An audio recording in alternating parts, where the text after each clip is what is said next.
O culto ao nosso Senhor, lendo a sua palavra, Salmo 97, diz assim a palavra do nosso Deus.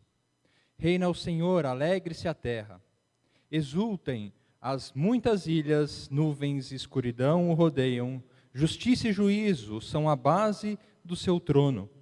Adiante dele vai um fogo que consome os inimigos ao seu redor. Os seus relâmpagos iluminam o mundo, a terra os vê e estremece. Os montes se derretem como cera na presença do Senhor de toda a terra. Os céus anunciam a sua justiça, e todos os povos veem a sua glória. Sejam envergonhados todos os que adoram imagens de escultura, os que se gloriam de ídolos. Todos os seus deuses prostram-se diante dele. Sião ouve e se alegra, as filhas de Judá exultam, por causa da tua justiça, ó Senhor. Pois tu, Senhor, és o Altíssimo sobre toda a terra, tu estás muito acima de todos os deuses. Vocês que amam o Senhor, odeiem o mal. Ele protege a vida dos seus santos e os livra das mãos dos ímpios. A luz se difunde para o justo, e alegria para os retos de coração. Alegrem-se no Senhor, ó justos, e deem graças ao seu santo nome. Coloquemo-nos de pé e adoremos ao nosso Deus.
No Evangelho de João, capítulo 1, versículo 29, João Batista dá o testemunho a respeito de nosso Senhor Jesus Cristo. Diz assim: no dia seguinte, vendo que Jesus vinha em sua direção, João disse: eis o Cordeiro de Deus que tira o pecado do mundo.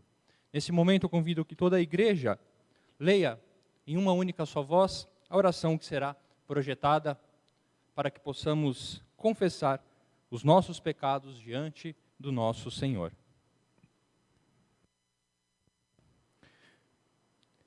Senhor Santo,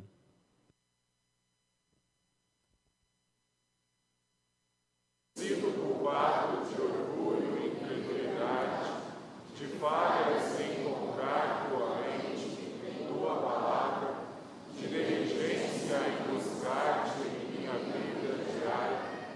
Minhas transgressões e inconstâncias apresentam-me como uma lista de acusações, mas bendigo-te, porque estas não ficarão contra mim, porque tudo foi colocado sobre Cristo. Continue a subjugar minhas corrupções e concede-me a graça de viver acima delas. Não permita que as paixões da carne, nem as concupiscências da mente, tragam o meu espírito em sujeição, mas governa-me em liberdade e poder, no nome do Cordeiro. Amém.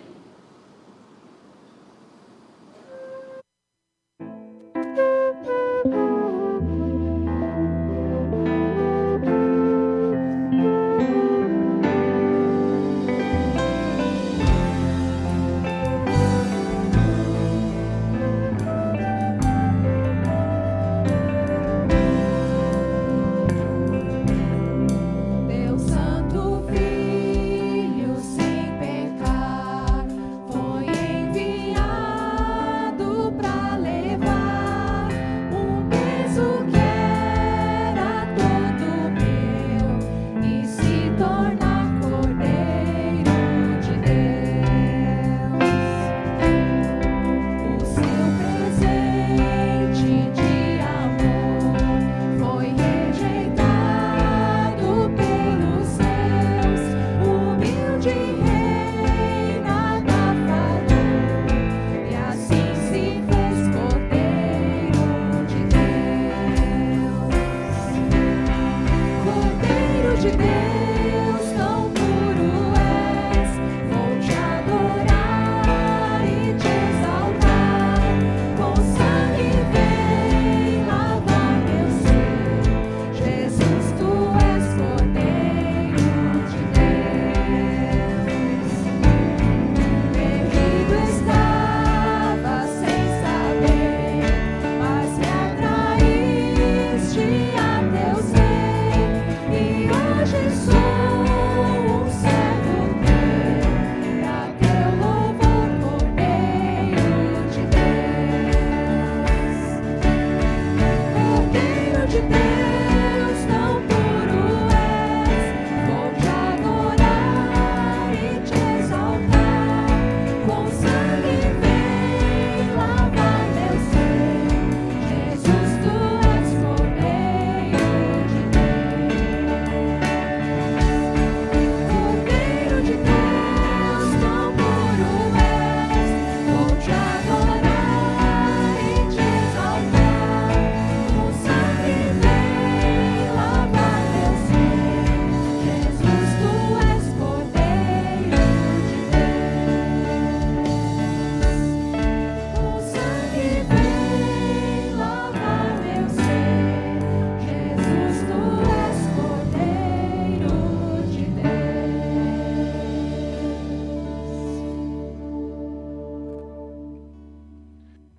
A igreja pode se assentar? Teremos agora um momento de intercessão. Convido os irmãos que abram as suas Bíblias no livro de Tiago, carta de Tiago, capítulo 5, versículos de 13 a 16. Tiago nos ensina, no seu capítulo 5, a partir do versículo 13, Alguém de vocês está sofrendo? Faça oração. Alguém está alegre? Cante louvores. Alguém de vocês está doente? Chame os presbíteros da igreja e estes façam oração sobre ele, ungindo com óleo em nome do Senhor. E a oração da fé salvará o enfermo e o Senhor o levantará. E se houver cometido pecados, estes lhe serão perdoados. Portanto, confessem os seus pecados uns aos outros e orem uns pelos outros, para que vocês sejam curados. Muito pode, por sua eficácia, a súplica do justo. Este é o momento que nós reservamos para interceder ao nosso Deus. Gostaria de lembrar-nos de alguns pedidos pela família do nosso irmão Eizio Batista, sua tia Jovita, por quem estávamos orando, veio a falecer na última terça-feira. A família agradece pelo período de oração e agora oramos para que Deus console e conforte a família. Pelo nosso irmão Rafael Amaral e família, Rafael, nosso irmão, perdeu a sua mãe Cidélia do Amaral, que também faleceu na última terça-feira. Lembremos dos nossos irmãos para que possamos pedir que o Senhor console a família. Yara pede oração pelo seu primo Ailton Inácio, em tratamento de câncer. Pela senhora Maria Luísa, sogra da nossa irmã Nadi, que está na UTI. Nossa irmã Nélia também agradece a todos que estiveram orando pela sua saúde nesse longo tempo de recuperação. Ela está recuperada. Glória ao nosso Deus. Feche seus olhos, vamos ter esse momento de oração. Senhor, Santo Deus, diante de Ti nos colocamos, primeiramente grato, porque o Senhor nos ensinou a recorrer ao Senhor, confiantes nos méritos de Cristo que nos permite isso. Neste momento, ó Pai, colocamos não só esses pedidos que aqui estão, mas os pedidos que estão nos corações daqueles que aqui oram juntamente comigo. O Senhor conhece as angústias, as dores, as dúvidas, os temores. Pedimos que o Senhor esteja dando sabedoria, consolo, conforto, coragem a nós, ó Pai. Somos gratos pela sua boa mão, pelas bênçãos derramadas. Ajude-nos a sermos gratos pelas provações que fortalecem a nossa fé.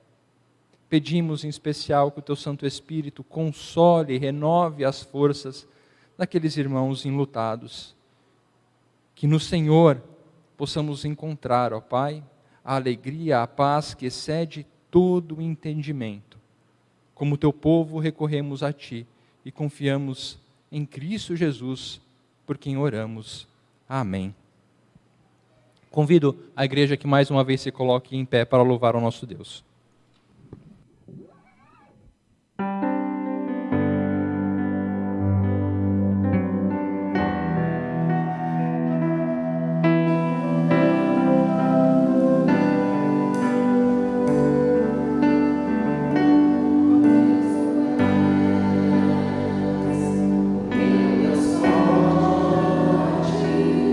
Eu te busco ansiosamente.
Podem se assentar, irmãos. Abram as suas Bíblias em Marcos, capítulo 1. Evangelho de Marcos, ou Evangelho de Jesus Cristo, segundo registrou Marcos, capítulo 1. Nossa mensagem hoje versará sobre um trecho longo do primeiro capítulo. Nós trabalharemos com os versos 21 a 45, mas a leitura inicial será dos versos 32 a 39. Versos 32 a 39. Então eu quero convidar você que acompanhe atentamente, de maneira silenciosa, receba com fé a leitura da palavra de Deus. Ela diz assim: à tarde, depois do pôr do sol, trouxeram a Jesus todos os enfermos e endemoniados. Toda a cidade estava reunida à porta da casa. E ele curou muitos que se achavam doentes de todo tipo de enfermidades. Também expulsou muitos demônios, não lhes permitindo que falassem, porque sabiam quem ele era. Tendo se levantado de madrugada, quando ainda estava escuro, Jesus saiu e foi para um lugar deserto e ali orava. Simão e os que estavam com ele procuraram Jesus por toda parte, e quando o encontraram, lhe disseram: todos estão à sua procura. Jesus, porém, lhes disse: vamos a outros lugares, aos povoados vizinhos, a fim de que eu pregue também ali, pois foi para isso que eu vim. Então ele foi por toda a Galileia, pregando nas sinagogas deles e expulsando os demônios. Vamos orar? Senhor, diante da Tua palavra estamos e queremos que o Senhor tome o nosso coração nas Tuas mãos, neste momento, para, através da Tua palavra, que é o martelo que esmiuça a penha, o Senhor trate conosco. Faz isso, Senhor. Quebra o coração endurecido, alimenta o coração ansioso por receber de Ti, consola o coração ferido, daquela maneira carinhosa, paternal, que apenas o Senhor sabe e pode fazer. É a nossa oração, em nome de Jesus Cristo. Amém. Meus irmãos, nós terminamos a mensagem na última semana, vendo como Jesus chama os seus primeiros discípulos. Eu quero começar a nossa exposição nesta passagem hoje, convidando você a um rápido exercício de imaginação. Eu gostaria que você se colocasse na pele de Pedro, André, Tiago e João, e se imaginasse dando os primeiros passos pelas estradas empoeiradas da Galileia, seguindo a Jesus. Permita-me agora uma pergunta. Os primeiros atos de Jesus Cristo não teriam um significado todo especial para você? Não é possível que, além dos pés empoeirados, você também tivesse o coração empoeirado por algumas dúvidas e incertezas? Será que seguir a Jesus é mesmo uma decisão acertada? E o que é que vai acontecer agora que nós deixamos todas as coisas para seguir a Jesus? O que nos espera? O que nos aguarda? O que Ele espera de nós? No texto que nós vamos estudar hoje, Marcos relata duas coisas que poderiam ter ajudado os primeiros discípulos a enfrentar essas questões se eles tivessem estado atentas a elas. Quais são essas duas coisas? Marcos relata aqui, em primeiro lugar, quais foram os primeiros atos públicos do nosso Senhor e Salvador Jesus Cristo. E a segunda coisa que Marcos relata aqui são as primeiras reações das pessoas ao ministério de Jesus Cristo. E ele faz isso, irmãos, de uma maneira extremamente perspicaz, construindo um texto que leva todos nós que somos discípulos posteriores de Jesus Cristo a uma honesta reflexão sobre as razões pelas quais nós temos seguido a Jesus Cristo, ou sobre quais são as nossas expectativas ao colocar os nossos pés na estrada com o nosso Senhor. É isso que eu espero que aconteça com você ao final desta mensagem, que, para aqueles que estão acompanhando no nosso guia de pregação, está aí na página de número 117. Marcos começa esse trecho do seu livro dizendo que Jesus e os discípulos se dirigem a Cafarnaum, isso está aí no verso de número 21. Cafarnaum era uma cidade da Galileia que rapidamente se tornaria o ponto de apoio de Jesus Cristo nesse início do seu ministério. E quando chega o sábado, a gente não sabe que dia Jesus chegou em Cafarnaum, mas o texto diz que quando chega o sábado, Jesus se dirige então à sinagoga, que era o lugar onde os judeus que estavam fora de Jerusalém se reuniam para a reunião de sábado ou do Shabat, o dia de descanso. E Jesus vai até a sinagoga com a finalidade de ensinar. Jesus começa o seu ministério terreno, portanto, ensinando, o que mostra para nós que o ensino não é algo de somenos importância na carreira cristã. E o verso de número 22 do capítulo 1 de Marcos diz que as pessoas se maravilhavam com o ensino de Jesus Cristo. Eles se maravilhavam com a doutrina de Jesus, e Marcos explica qual é a razão. Ele diz: porque ele os ensinava como alguém que tem autoridade e não como os escribas. Quando nós lemos essas palavras de Marcos, nós temos a tendência de imaginar que ele está dizendo que as pessoas aqui nessa ocasião tiveram uma sensação completamente subjetiva, meio misteriosa a respeito da autoridade de Jesus Cristo.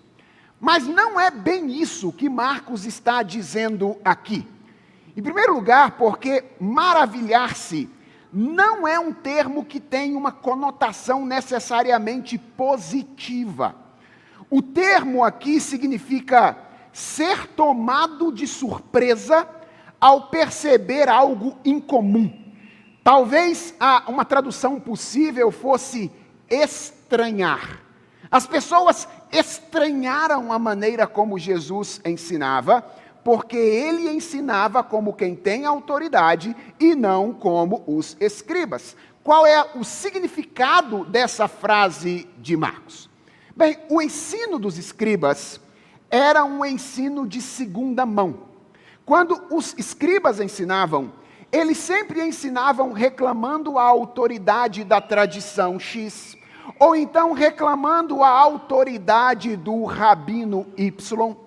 O que, ao que tudo indica, acontece naquele dia é que Jesus toma o livro da lei na sinagoga e ele ensina sem intermediários, sem recorrer a uma tradição, sem recorrer a um escriba que era considerado autoridade. Lembra a maneira como Jesus faz isso no Sermão do Monte? Ele diz: ouvistes o que foi dito? Ou seja, vocês conhecem a interpretação que os rabinos fazem da lei? E ele então diz: eu, porém, vos digo. E as pessoas ficaram espantadas, elas estranharam, porque elas nunca tinham ouvido alguém ensinar reclamando a sua própria autoridade. Marcos começa o seu relato, portanto, destacando aqui a autoridade de Jesus como mestre, ou a sua autoridade no que diz respeito ao ensino. Uma outra coisa que Marcos nos ensina é que quando a verdade é ensinada, o inferno se incomoda. Veja o que acontece no verso de número 23. nós lemos aí que imediatamente, quando Jesus toma a palavra e começa a ensinar, um demônio que havia se apossado de um homem começa a desafiar a Jesus. Irmãos, você ouviu corretamente. Demônios frequentam igrejas. O demônio estava na igreja naquela ocasião. E, aliás, se nós não tomarmos cuidado, ele causa muitos males no nosso meio.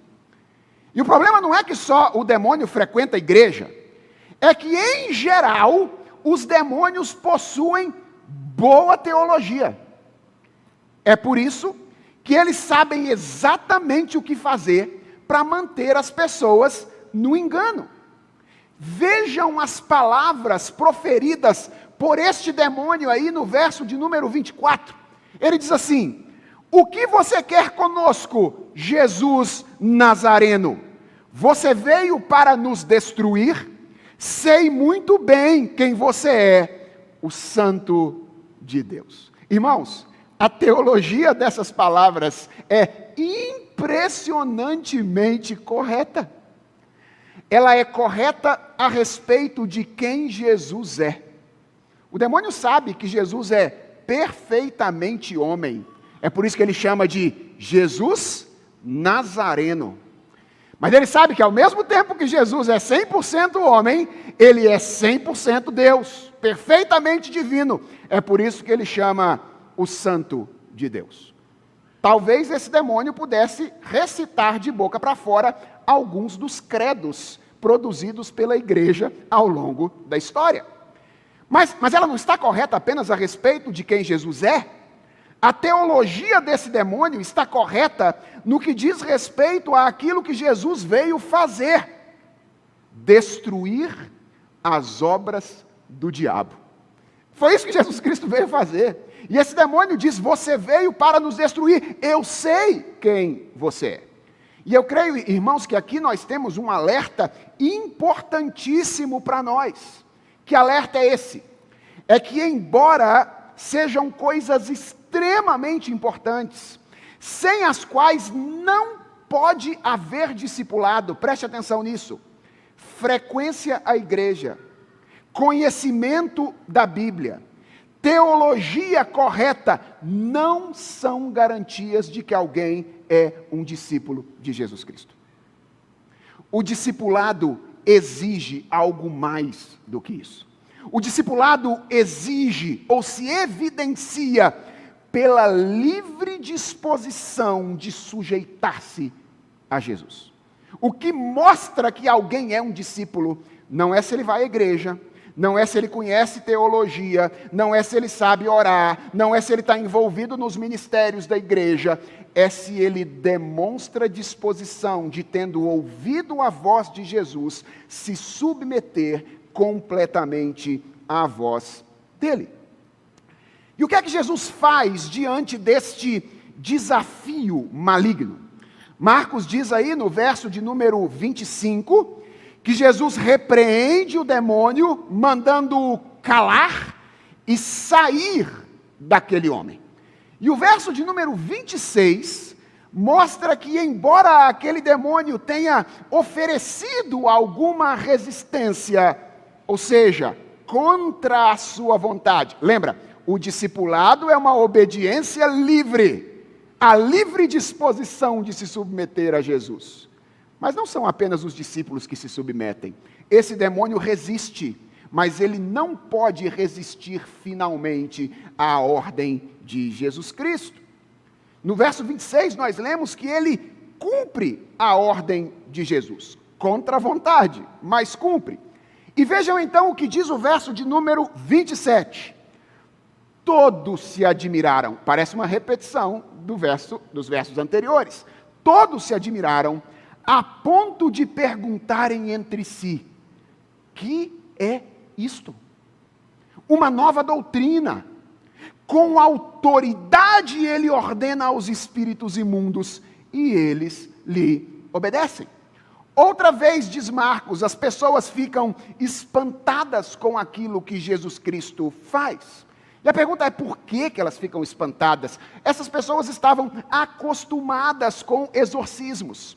Essa era uma prática relativamente comum na religião daqueles dias. Não é o exorcismo que espanta essas pessoas, é a maneira como Jesus pratica esse exorcismo, sem recorrer a qualquer tipo de mediação, como amuletos, ou como cerimônias particulares, ou sem recorrer à autoridade de outra pessoa. Eles ficam embasbacados porque Jesus Cristo manda e os demônios obedecem. Ele dá uma ordem com a sua própria boca e os demônios fazem aquilo que ele manda. Jesus é autoridade no ensino, Marcos começa nos ensinando isso, e ele continua nos ensinando sobre a autoridade de Jesus, mostrando que Jesus é autoridade sobre o mundo espiritual. Jesus é autoridade sobre os demônios. Então Jesus e os discípulos saem da sinagoga, é o que diz o verso de número 29. E eles se dirigem então à casa de Pedro e André, onde a sogra de Pedro estava enferma. Pedro era casado, a gente descobre por esse texto, não é? Pedro era casado. E ao que tudo indica, a sogra de Pedro era uma sogra querida, porque o texto diz que quando Jesus chega na casa onde ela estava enferma, as pessoas logo, imediatamente, lembra da palavrinha preferida de Marcos? Imediatamente procuram a Jesus com o objetivo de curá-la. Nós não sabemos exatamente qual era a enfermidade com qual essa mulher padecia. Marcos diz apenas que ela estava com febre, mas Lucas, que era um médico, diz que ela estava com muita febre. O que nos leva a imaginar que não se tratava de alguma coisa qualquer, mas era alguma enfermidade considerada grave naquela ocasião. Seja como for, o verso de número 31 diz que Jesus se aproxima daquela mulher, ele a toma pela mão e a levanta.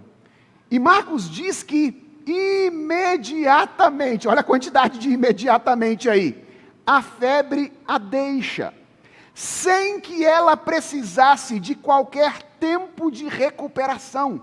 E ela começa a servir a Jesus e os discípulos naquela ocasião. Vai fazer um café, vai preparar um pão, vai buscar água para que eles possam lavar os pés. Imediatamente, como se nada tivesse acontecido, ela está servindo a Jesus. Esse relato também aprofunda a visão que Marcos deseja nos transmitir da autoridade de Jesus Cristo. Ele começa dizendo que Jesus é autoridade no ensino, ele continua dizendo que Jesus é a autoridade sobre os demônios, e ele agora nos ensina que Jesus é a autoridade sobre o mundo físico. Jesus controla as relações físico-químicas que acontecem no corpo humano através da sua palavra. Ele fala e as coisas desse mundo o obedecem. Mas imagine um romano incrédulo do primeiro século, para quem Marcos está escrevendo, lendo este livro. Ele poderia dizer assim: sei, ele curou a sogra de um dos dele, de uma febre. Levantou a sogra de um dos discípulos dele, de uma febre. Talvez prevendo que isso pudesse acontecer, no final dessa passagem, nos versos 40 a 45, Marcos destaca a cura de um outro personagem. Em primeiro lugar, esse é um personagem que não tem absolutamente nenhuma relação com Jesus Cristo, nenhuma relação com o grupo que estava começando a seguir Jesus. Ele era apenas um homem que foi até o Senhor Jesus Cristo. E ele está acometido de uma enfermidade grave e visível. Qual é a enfermidade desse homem? Lepra. Uma proliferação de tumores na pele, que muitas vezes gerava feridas abertas. E outra vez o médico Lucas nos ajuda, porque enquanto Marcos diz que ele tinha lepra, Lucas diz que ele tinha o corpo coberto por lepra. Ou seja, não se tratava de alguém que estava começando a ter uma lepra, podia ou não podia ter uma lepra. Era um leproso em estágio avançado. E o verso de número 40 diz que esse homem se aproxima de Jesus Cristo. Isso não era difícil para ele, ok? Porque à medida que ele ia andando em direção a Jesus, as pessoas iam saindo fora. Porque ninguém queria ficar perto de um leproso, que era uma doença absolutamente contagiosa naquela ocasião. Então, ao contrário de alguns que tiveram muita dificuldade para se aproximar de Jesus Cristo, não é? O cego de Jericó, Zaqueu, esse homem talvez tenha tido muita facilidade para se aproximar de Jesus naquela ocasião. Ele se aproxima, e o verso 40 diz que ele faz uma oração modelo, absolutamente consciente da autoridade de Jesus Cristo. Veja, em primeiro lugar, qual é a posição em que esse homem ora. O texto diz que ele se lança de joelhos sobre o Senhor Jesus Cristo, em direção a Jesus Cristo. E vejam as palavras que ele profere, elas revelam isso. Ele se lança diante do Senhor Jesus e diz: se o Senhor quiser, pode me purificar. Irmãos, que oração modelo. Quanto reconhecimento da autoridade de Jesus Cristo. Esse leproso, ele reconhece que Jesus tem autoridade sobre o mundo físico. Porque ele diz: o Senhor pode me curar. Mas o que mais me chama a atenção é que ele reconhece a autoridade de Jesus Cristo sobre ele. Porque ele diz: o Senhor pode me curar se o Senhor quiser. Ora, se o Senhor quiser, pressupõe a possibilidade dele não querer. E tudo bem, porque ele continua sendo quem ele é, aquele que tem toda a autoridade. Eu não sei de onde veio isso, deve ter sido de algum ministrador de louvor que a gente andou ouvindo por aí, mas há uma expressão que superabunda nas nossas orações, e que eu acho que não é a melhor, irmãos. Já viram como é que a gente costuma orar dizendo: que tu possas, que tu possas, que tu possas. Vejam, eu sei que às vezes a gente usa algumas palavras querendo dizer outras coisas. E quando a gente usa que tu possas, talvez a gente esteja querendo dizer que tu queiras. Mas a melhor expressão não é que tu possas. Porque poder ele pode. A melhor expressão é que tu queiras. Que tu queiras. Porque ele tem todo o poder. E pode realizar se a autoridade dele, ou se na autoridade dele, ele desejar fazer isso. É desse jeito que aquele homem ora, completamente consciente da autoridade de Jesus Cristo. E o curioso, irmãos, é que Jesus não corrige aquele homem. É isso mesmo. Ele é Senhor, ele é autoridade, e ele vai curar se ele quiser. Jesus recebe o pedido dele. E o verso de número 41 diz que, profundamente compadecido, ele estendeu a mão, tocou nele e disse: quero sim, fique limpo. E olha o que diz o verso número 42. No mesmo instante, imediatamente, a lepra desapareceu dele e ele ficou limpo. Irmão, você sabe quem foi que escreveu o Evangelho de Marcos? Eu não disse isso na semana passada. Você sabe quem é o autor desse Evangelho com o qual nós estamos lidando? É João Marcos, sobrinho ou primo de Barnabé. Aquele mesmo homem que abandonou a primeira viagem missionária pela metade, lá no livro de Atos, lembra? e depois se tornou a causa da confusão ou da divisão entre Paulo e Barnabé na segunda. Porque Barnabé queria levar João Marcos na segunda, Paulo já achava que não deveria, e eles então se dividiram, e Deus usou essa divisão para propagar o evangelho naquela ocasião. Isso é um grande incentivo para nós, irmãos. Isso mostra que o fato de nós termos pisado na bola no passado não impede de que nós sejamos usados poderosamente por Deus no futuro. Esse João Marcos pisou na bola no passado, mas aqui está ele agora escrevendo um dos evangelhos que narram a história de Jesus Cristo. Agora, você sabe como foi que Marcos tomou conhecimento dos fatos que ele narra aqui?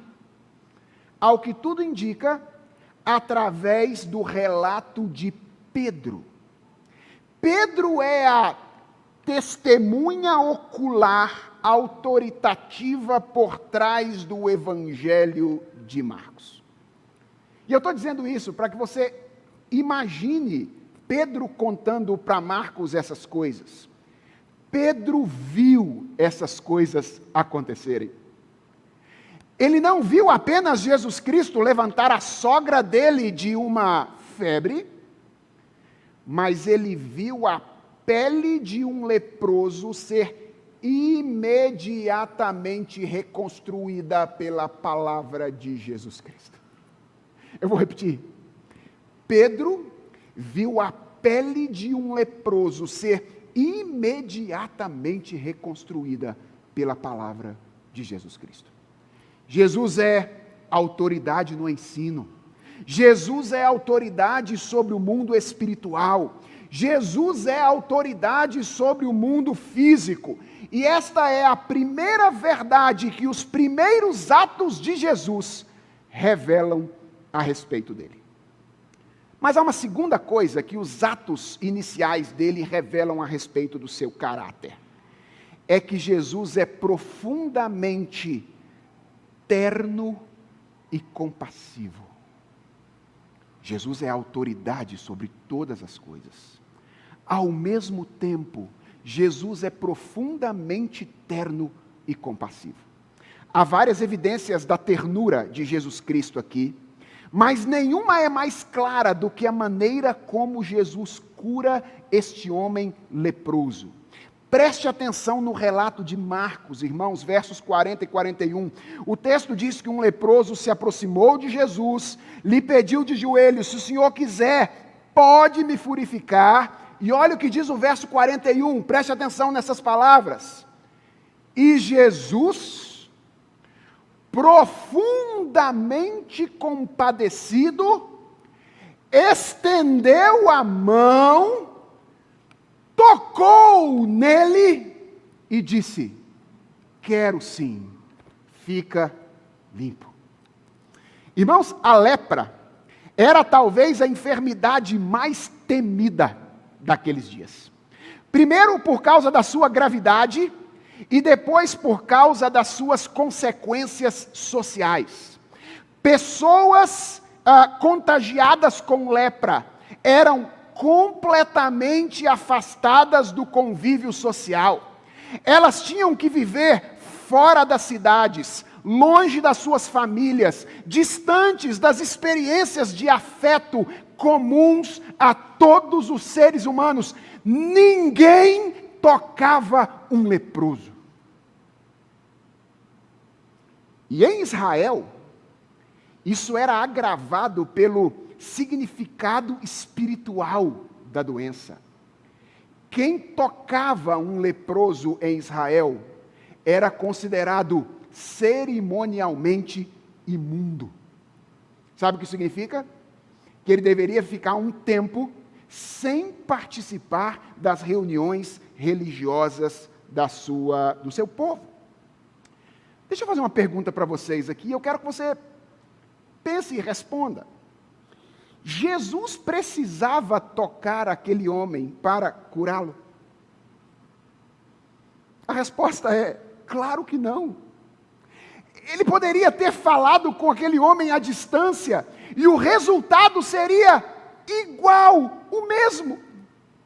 Mas Jesus é tão compassivo Jesus é tão terno, ele é tão terno, que ele ignora absolutamente todas as coisas.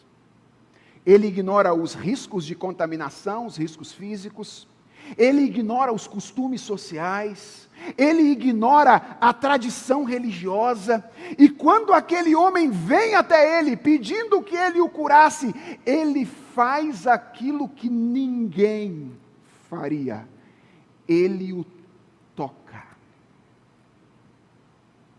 E isso é tão incomum que todos os evangelhos que registram este acontecimento destacam que Jesus faz isso através do toque físico. Irmãos, Jesus é tão terno, Jesus é tão amoroso, ele é tão compassivo, que ele quis dar àquele homem um presente adicional. Ele já estava dando um presente àquele homem, curando-o da lepra. Podia ter falado à distância e ele seria curado, mas Jesus quis dar a ele um presente adicional, algo simples, mas que talvez ele não experimentava há muitos anos: o toque físico de uma pessoa. Irmãos, eu me impressiono todas as vezes que eu leio esse relato. Jesus é impressionante. Porque nós não podemos receber um pouquinho de autoridade, nós não podemos receber um pouquinho de poder, e nós já começamos a tratar as pessoas de cima para baixo. Jesus tem toda a autoridade. O que a gente tem que ensinar é Ele que manda. Os demônios e os anjos obedecem à sua voz. O que acontece no mundo físico, as relações todas estabelecidas que a ciência estuda, são resultado da palavra dele. Não há 1 centímetro da realidade que não esteja debaixo do controle de Jesus Cristo. Mas isso não faz com que ele deixe de ser todo compaixão. Isso não faz com que ele deixe de ser absolutamente terno com as pessoas que estão ao seu redor. Seguir a Jesus é de fato uma decisão acertada? Será que vale a pena seguir a Jesus? Eu creio, irmãos, que essas duas verdades apresentadas pelos primeiros atos dele mostram que sim. Porque Jesus é a autoridade sobre tudo e sobre todos. E isso é a garantia de que nenhuma oposição impedirá que ele cumpra o seu plano, que é o de inaugurar uma nova realidade. Se você começou a seguir a Jesus, saiba, você entrou num projeto vencedor. Ele tem toda a autoridade. Podem se levantar várias oposições ao longo do tempo. Ele vai passar como um trator em cima de todas elas, e ele vai executar o plano que ele planejou. Ao mesmo tempo, vale a pena seguir a Jesus, porque ele é compassivo e terno. E isso é a garantia de que ele não nos deixará para trás. Ele nos ama. Ele nos trata com compaixão e ternura, e ele nos conduzirá como filhos amados à realidade que ele veio inaugurar. Mas além de nos mostrar o caráter de Jesus, revelado nesses primeiros atos dele, nessa passagem, Marcos mostra quais foram as primeiras reações das pessoas ao ministério de Jesus Cristo. E como eu disse, ele faz isso de uma maneira extremamente perspicaz. Reparem que nos dois extremos da passagem, o começo e o final, nós encontramos duas reações absolutamente antagônicas. O que a gente tem no começo? No começo a gente tem o endemoniado da sinagoga, que se opõe ao ministério de Jesus Cristo e desafia a pessoa de Jesus. Não é à toa que isso está aqui logo no começo, é que Jesus queria que os seus discípulos soubessem, e Marcos também quer que nós saibamos que o caminho de Jesus é um caminho que envolve oposição. Irmãos, seguir a Jesus não é como comprar um passaporte para um parque de diversões. Se você está imaginando o que é isso, tire o seu cavalo da chuva. Seguir a Jesus não é como comprar um bilhete para um parque de diversões. Seguir a Jesus é como alistar-se em um exército e participar de uma batalha. O texto começa mostrando que, quando Jesus começa a fazer as coisas, ele encontra oposição.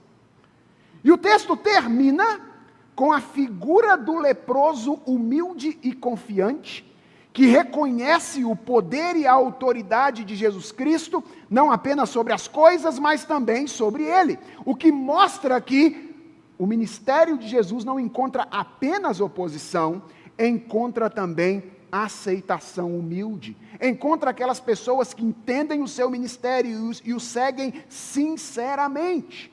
Esses dois extremos, eles estão aqui para mostrar que o ministério terreno de Jesus Cristo despertaria reações ambíguas. E atenção, aqueles que colocaram os pés na estrada com ele não devem esperar coisa diferente. Quando você testemunhar de Jesus Cristo, possivelmente algumas pessoas para quem você falar do Evangelho vão ouvir, vão aceitar, talvez algumas delas verdadeiramente se tornem cristãs. Tomara isso aconteça. Mas outras pessoas vão olhar para a sua cara e vão zombar de você. Outras pessoas vão olhar para você e vão dizer, ele é louco. Porque o ministério de Jesus Cristo desperta essas duas reações antagônicas. Mas o que é interessante nessa passagem é que entre um extremo e outro, Marcos nos apresenta uma imagem que, quanto à reação, parece ser a grande ênfase da passagem. E que imagem é essa? É a imagem da multidão. Então, olha que interessante. De início, há aquele que se opõe. No final, tem aquele que se rende. E no meio da passagem tem o quê? Um grupo de pessoas para o qual a moldura construída por esses extremos parece dirigir a nossa visão. É como se Marcos estruturasse a narrativa de modo que os nossos olhos fossem voltados para essa multidão que está descrita no meio da passagem. E como é que as pessoas que compõem essa multidão reagem? Vejam aí na sua Bíblia. Em primeiro lugar, elas reconhecem a singularidade de Jesus. Quando Jesus ensina, elas ficam maravilhadas. Quando Jesus exorciza, elas ficam impressionadas. Quando Jesus cura, elas promovem um grande alvoroço, porque elas sabem que Jesus é diferente. Que alguma coisa diferente está acontecendo quando é algo sobre Jesus. Em segundo lugar, essas pessoas falam a respeito de Jesus Cristo. O verso de número 28, que está aí entre o episódio da sinagoga e a cura da sogra de Pedro, preste atenção, diz que a fama de Jesus se espalhou depressa em todas as direções por toda a região da Galileia. Minha pergunta é, como é que isso aconteceu? O demônio não foi, porque Jesus proibiu ele de fazer propaganda dele. Ok? Dependendo de quem faz a propaganda não vale a pena. E Jesus fez isso, disse, olha, você não vai falar a meu respeito para as pessoas não. Ainda que o que você diga seja verdade, eu não quero que você fale. Então o demônio não foi. Quem é que falou para as pessoas a respeito de Jesus Cristo? Foram as pessoas que estavam se maravilhando com as coisas que ele fazia. Então elas reconhecem a singularidade de Jesus. Elas falam a respeito de Jesus. E preste atenção, elas seguem a Jesus. Olha o que diz os versos 32 até o verso 34, o texto que nós lemos juntos. À tarde, depois do pôr do sol, trouxeram a Jesus todos os enfermos e endemoniados. E veja a hipérbole de Marcos. Toda a cidade estava reunida à porta da casa. Todo mundo lá, atrás de Jesus Cristo. Elas reconhecem a singularidade de Jesus, elas falam sobre Jesus e elas seguem a Jesus. Mas no dia seguinte, acontece algo que mostra que alguma coisa estava errada com essas pessoas. Depois de realizar todas aquelas curas, todos aqueles exorcismos na noite de sábado, no Shabat, Jesus se levanta, diz o texto no verso 35, alta madrugada para orar. E eu não posso passar por isso aqui sem fazer uma digressão. Eu não sei como você se sente quando você lê essas palavras. Mas o sentimento que eu tenho é um sentimento de vergonha. Vergonha. Irmãos, Jesus tinha uma vida extremamente agitada. Naquele sábado de manhã, Jesus pregou na sinagoga, Jesus expulsou um demônio que resolveu se meter com ele naquela ocasião. Ele foi para a casa de Pedro e curou a sogra de Pedro. E quando ele imaginou que o dia estava acabando, a multidão se aglomerou na frente da casa onde ele estava, levando pessoas doentes e pessoas endemoniadas para que ele pudesse curar. E o verso de número 34 diz que ele curou muitos que se achavam doentes de todo tipo de enfermidades e também expulsou muitos demônios, não permitindo que eles falassem, porque eles sabiam quem ele era. E eu quero lembrar uma coisa a você: Jesus é todo compassivo e terno. Jesus não cura nem expulsa demônio no atacado. Não é assim, ó, faz uma fila de 40 aqui. Faz uma fila de 50 ali. Sai demônio e sai doença. Não. Jesus conversa com um por um. Jesus toca um por um. Jesus tem interesse na vida de cada pessoa. Depois de um dia desse, eu tenderia a pensar, hoje eu não vou acordar cedo para orar, não. Hoje não. Nada mais justo do que estender o tempo de sono e descansar um pouquinho. Mas não é o que Jesus faz. Apesar do dia cheio de trabalho, em algum momento da madrugada, entre 3 e 6 horas da manhã, ele se levanta, não acorda Pedro, não acorda a sogra de Pedro, não acorda Tiago, não acorda ninguém que estava na casa, e ele sai para um lugar deserto e vai orar. Porque ele sabia que o seu descanso era a comunhão com o seu Pai Celeste. Ele sabia que sem o auxílio do seu Pai Celeste, ele não conseguiria cumprir o seu ministério. Jesus nunca permitiu que os afazeres da vida o afastassem da comunhão com Deus. E Marcos diz que enquanto Jesus orava, já de manhã provavelmente, Pedro e os outros discípulos vão atrás dele, está aí no verso de número 36, e a razão que os leva lá é dada no verso de número 37, eles dizem a Jesus, todos estão à sua procura. O texto não diz qual foi o tom, através do qual eles disseram isso a Jesus Cristo, mas conhecendo Pedro, eu imagino que isso aqui foi em tom de repreensão. É como se ele estivesse dizendo a Jesus assim, Jesus, não é hora de orar não, meu filho. As pessoas estão atrás de você. Você está começando a angariar seguidores. Suas redes sociais estão enchendo, Jesus. É hora de você estar com as pessoas. E Jesus responde à indagação deles de maneira absolutamente surpreendente. Jesus diz, vamos a outros lugares. Jesus foge do encontro com aquelas pessoas. E a pergunta é, por que Jesus faz isso? Será que Jesus não gostava de gente? Eu já mostrei que não era isso. E a continuidade das palavras mostram isso com clareza.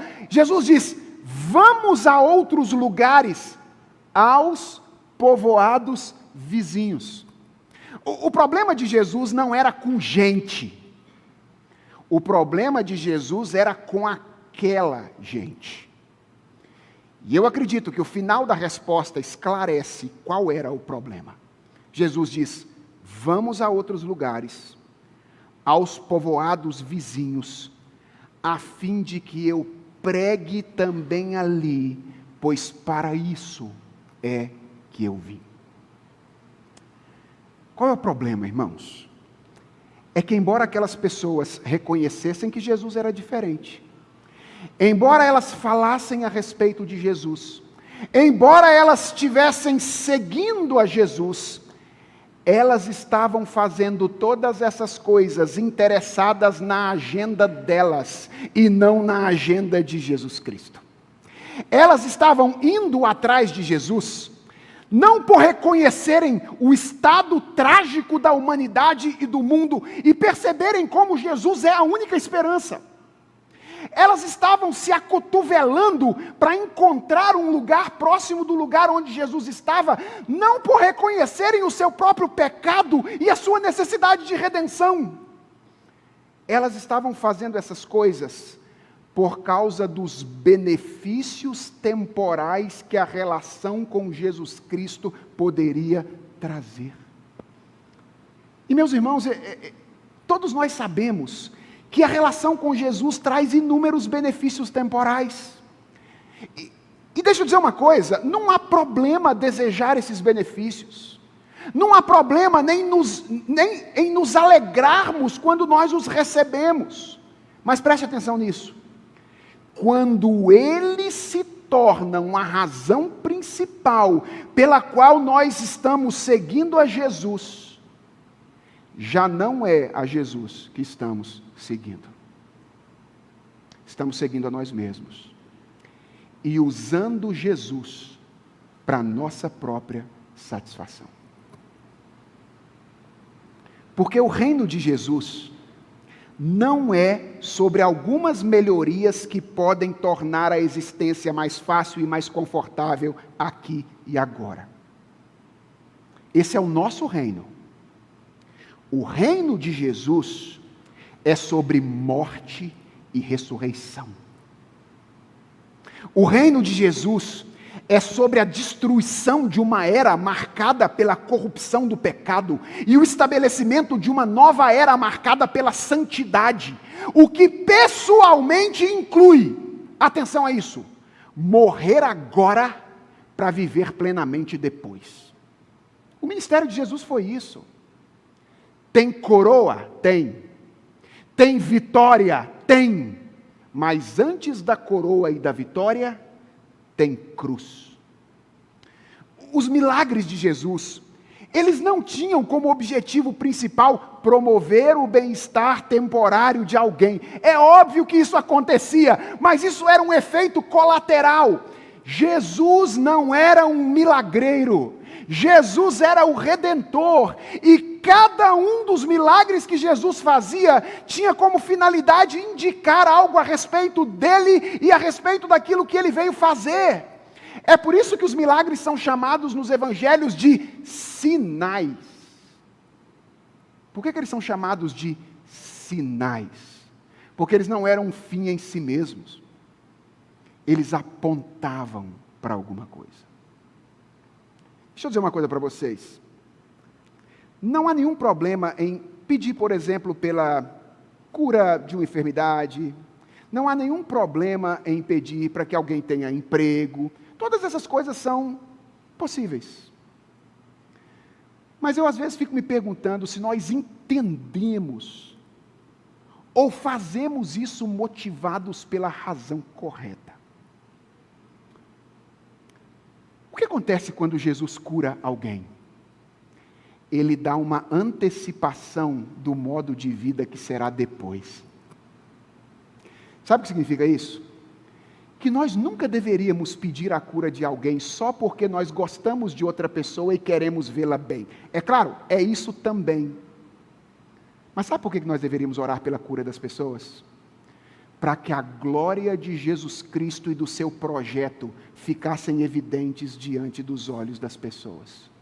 De um modo que as pessoas tivessem que olhar para a cura que Jesus faz e dizer: Ele é Deus. Ele tem autoridade sobre todas as coisas. Nós deveríamos desejar essas coisas por razões diferentes e talvez não pelas razões que nós desejamos. Jesus fugiu daquelas pessoas porque elas estavam desenvolvendo uma visão distorcida do discipulado. E Jesus não queria alimentar essa visão. Foi por isso. Jesus não queria ser seguido pelas pessoas que o viam como o gênio da lâmpada do Aladim. Ok? Ele não queria. Jesus queria ser seguido por pessoas que o reconheciam como Senhor e Rei e estavam dispostos a reconhecer ou responder com arrependimento, fé e serviço ao seu ensino e ações. E não deixa de ser curioso, caminhando aqui para o final, que dos muitos personagens dessa passagem, são os dois mais improváveis que respondem dessa maneira. Os dois mais improváveis. Os religiosos estão inertes, nem aparecem aqui. A multidão está agindo de maneira interesseira. Os discípulos de Jesus estão entrando na pilha da multidão. São um leproso e uma mulher que naquelas circunstâncias talvez tivesse o mesmo lugar de um leproso naquela sociedade, que respondem como convém ao chamado de Jesus Cristo. Como? Arrependimento e fé na imagem do leproso, serviço na imagem da mulher. Se você está em dúvida sobre seguir a Jesus, eu quero estimular você nessa noite, dizendo que nada vale mais a pena do que tomar essa decisão. Vem rápido, meu filho, vem rápido. Se você estiver pensando em botar os seus pés nas estradas empoeiradas, junto com Jesus Cristo, venha rápido.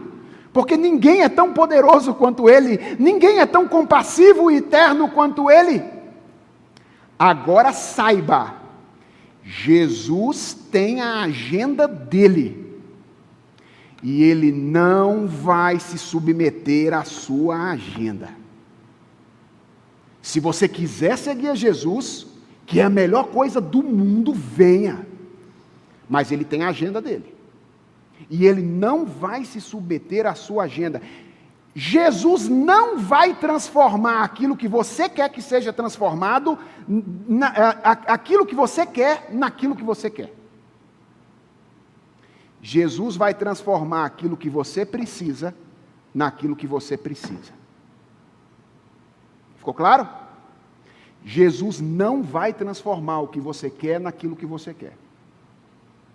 Jesus vai transformar o que você precisa naquilo que você precisa. Não será tudo na paz.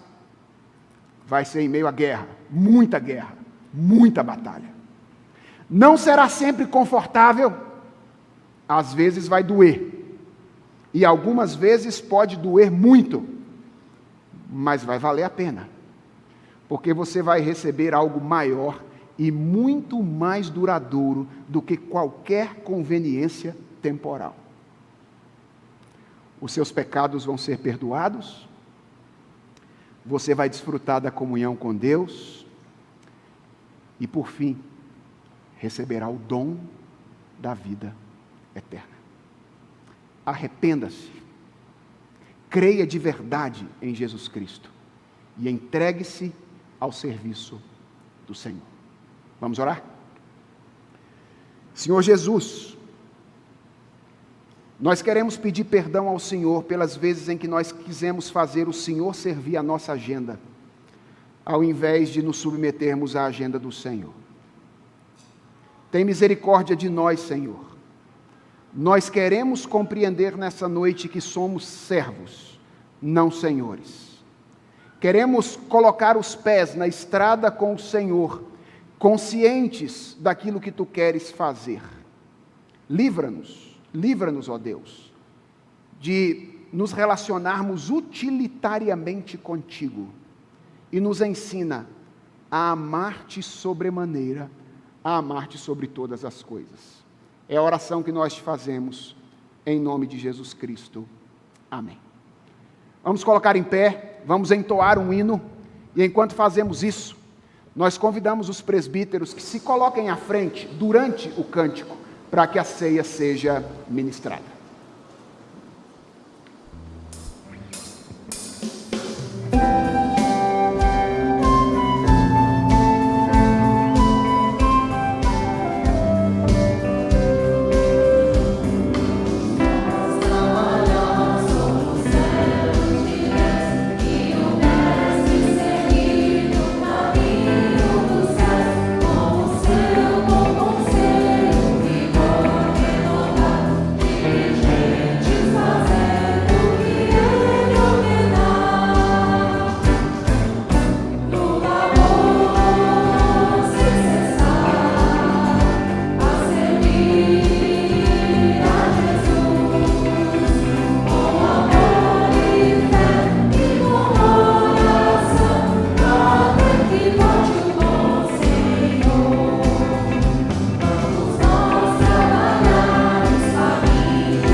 Podemos assentar?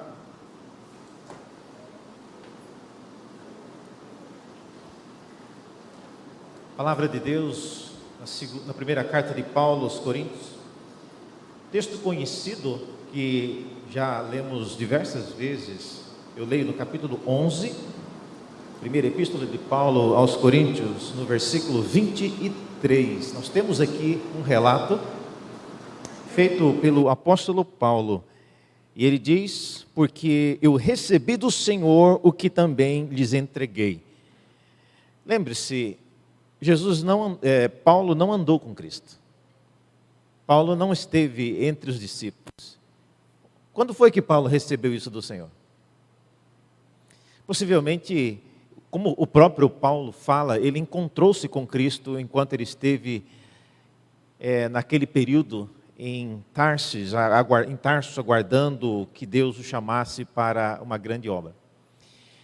O que me chama a atenção nesse texto é que o que Paulo está relatando aqui, certamente foi uma conversa que Jesus teve com ele, contando como foi esse dia em que ele morreu, da ceia. E olha só o que Paulo diz que Jesus havia lhe dito. porque eu recebi do Senhor o que também estou lhes passando, e foi isso que eu recebi, que o Senhor Jesus, na noite em que foi traído, pegou o pão e, tendo dado graças, o partiu. Se você tiver ainda com a sua Bíblia aberta, eu queria que você sublinhasse uma palavra que sempre me impressiona. Lembrando, quem está falando isso é Jesus.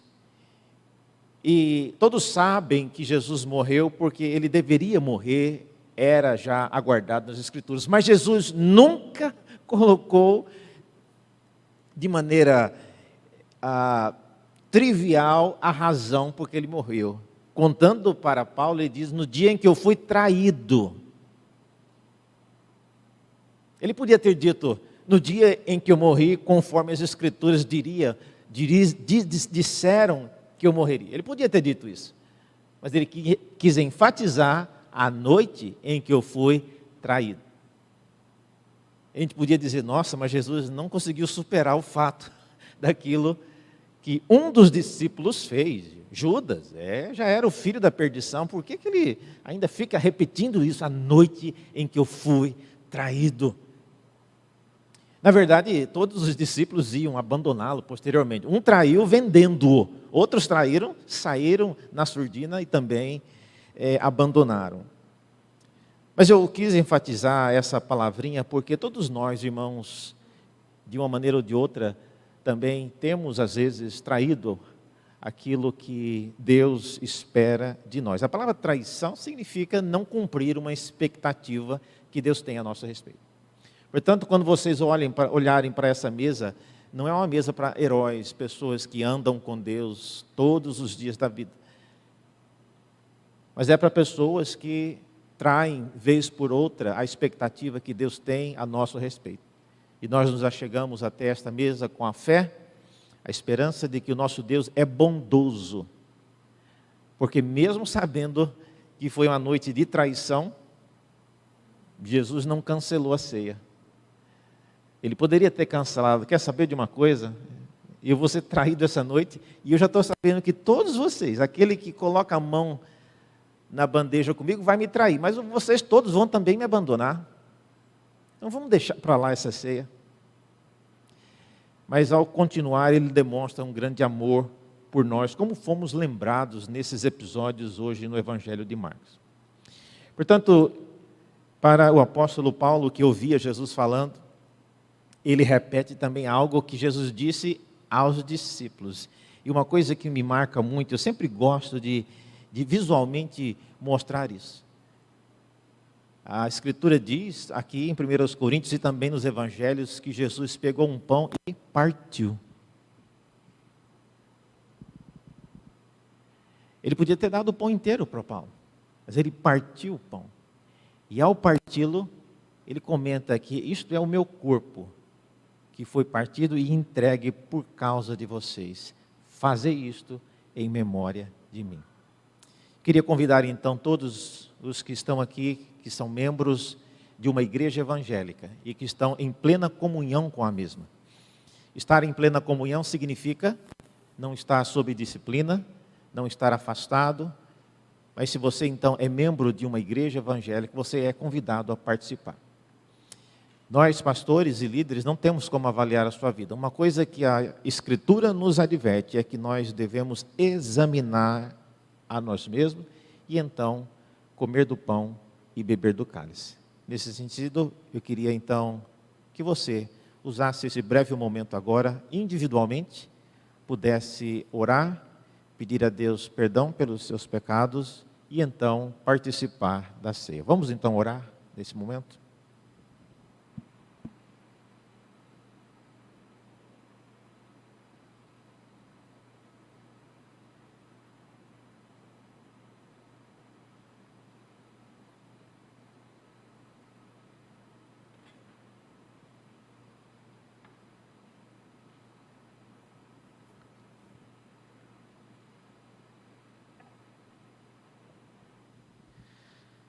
Senhor Deus, obrigado pelo privilégio de participar desta mesa.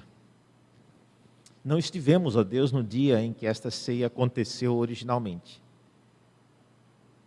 Mas se estivéssemos lá, certamente faríamos parte daquele grupo que andou contigo, mas naquele momento traiu, afastou-se de ti, e hoje, ó Deus, aqui estamos, séculos depois daquele dia, crendo que a tua bondade prevaleceu, o teu amor, a missão tua no mundo, foi que motivou que o Senhor continuasse partilhando do pão e do vinho com pessoas que te abandonariam, que trairiam, como muitos de nós, ó Deus, fizemos e faremos ainda.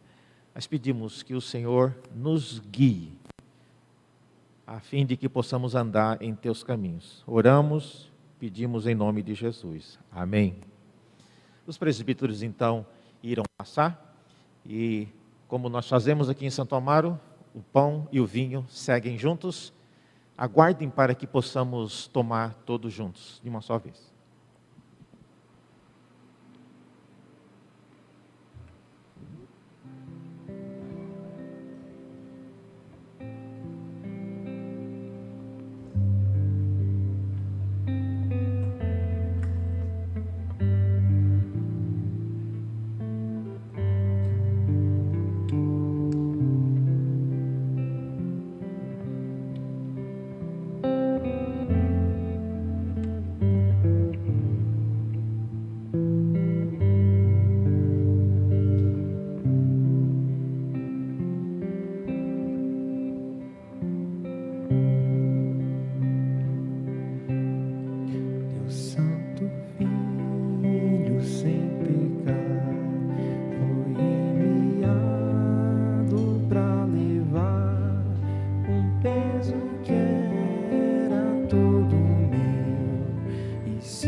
Os presbíteros já estão concluindo. Alguém foi omitido na distribuição involuntariamente, pode se manifestar e será prontamente atendido.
Comamos todos, irmãos, em memória do Senhor.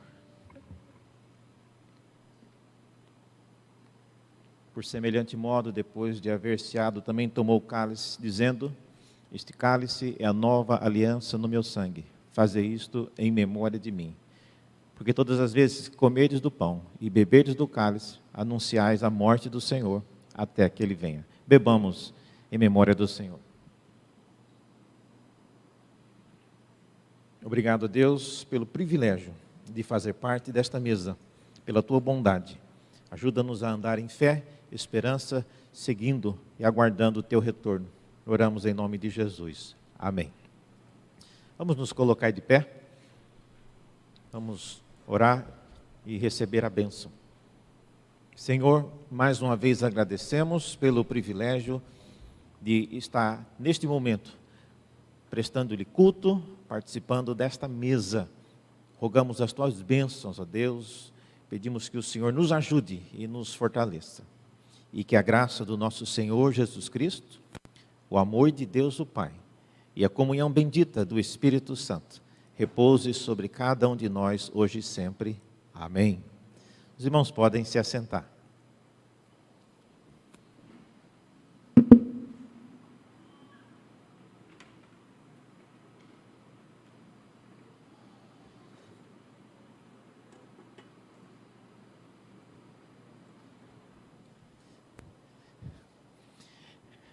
Meus irmãos, o nosso culto está encerrado, nós vamos ainda ter alguns avisos, mas antes de dar os avisos, eu queria chamar aqui à frente para orar com ele, o Bismarck e a sua esposa. Eles estão se mudando para Portugal, e a sua esposa Edinalda e vai posteriormente, mas ele já vai agora, essa semana, terça-feira. Então, o Bismarck está aqui, pedi que você venha aqui para a gente orar por vocês dois, né? Vai ser uma jornada nova.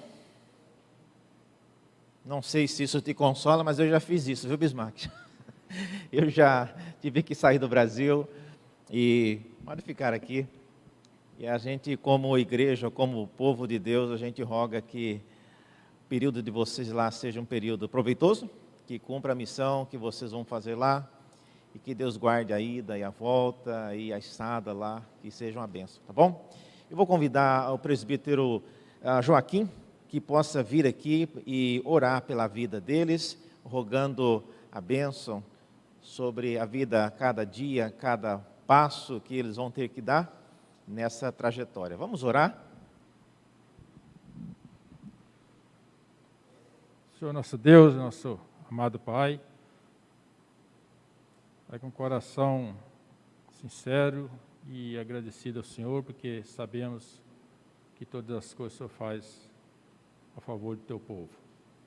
Neste momento, Pai, quero entregar a vida do Bismarck, sua esposa, nas Tuas mãos, sobre esta viagem que ele vai fazer, sobre a estadia lá em Portugal.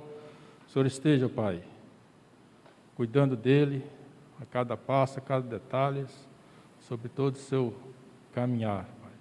Que eles possam estar na presença do Senhor, onde Ele andares.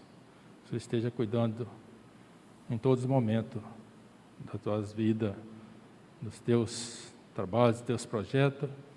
Que Ele possa, Deus, estar sempre firmado na Tua palavra, confiando no Senhor, porque o Senhor conhece muito bem o coração dele, o coração da tua esposa, e assim o Senhor fará, que for de melhor para eles.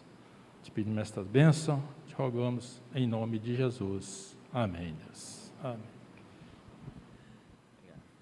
Boa viagem, gente. Deus abençoe.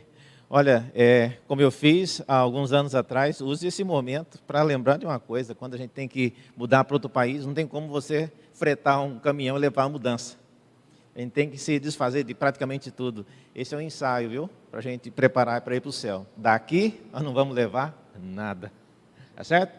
Mas Deus abençoe cada um de vocês e que tenham bons dias pela frente, tá bom? Vá com Deus. Alguns avisos corriqueiros e outros. Primeiro, o encontro da UCP, eu já falei de manhã sobre isso, então faça o que você puder para trazer os seus filhos para participar desta programação. É muito bom, tá certo? É tão bom que às vezes, como adulto, às vezes eu gostaria de participar, mas fico sem graça de pular e dançar lá como eles fazem, né? Mas é animado, tá certo? Venha, participe, incentive, veja como você pode cooperar, servindo de alguma forma, mas traga os seus filhos para a programação. Será no sábado que vem, às 10 horas da manhã. Também um comunicado da UPH, anunciando o início da abertura dos trabalhos da UPH no mesmo dia, só que às 15 horas, dia 12, sábado que vem, às 15 horas, aqui mesmo na IPSA. Então, se você é homem de qualquer idade, esse é o momento, né, que os homens eles se reúnem para atividades juntos, e eu convido então todos a participar, tá bom? Também o culto de abertura da UMP no mesmo dia, só que agora isso mais à noite. E também eu estarei falando nesse culto, né, o tema é Ser Forte e Corajoso, é o tema da UMP para o ano inteiro, então será também a largada, será um dia de largadas, né? Então jovens, todos convidados então a participar desse momento, né, e certamente a diretoria da UMP irá passar inúmeras instruções para o que irá acontecer ao longo do ano, tá bom? Todos convidados então. Os dízimos e as ofertas, eu já falei de manhã e repito, nós na Igreja de Santo Amaro recolhemos os dízimos e ofertas primariamente por meio de transferências eletrônicas, mas a gente tem aqui o gasofilaço. Ele desaparece no final do culto, mas ele está ali. Se você quiser fazer a sua oferta qualquer hora, mesmo depois que o gasofilaço sumiu, ele sumiu, mas ele ainda existe. Então, procure um diácono, ele pode fazer a sua oferta chegar lá. Bom? Isso aí.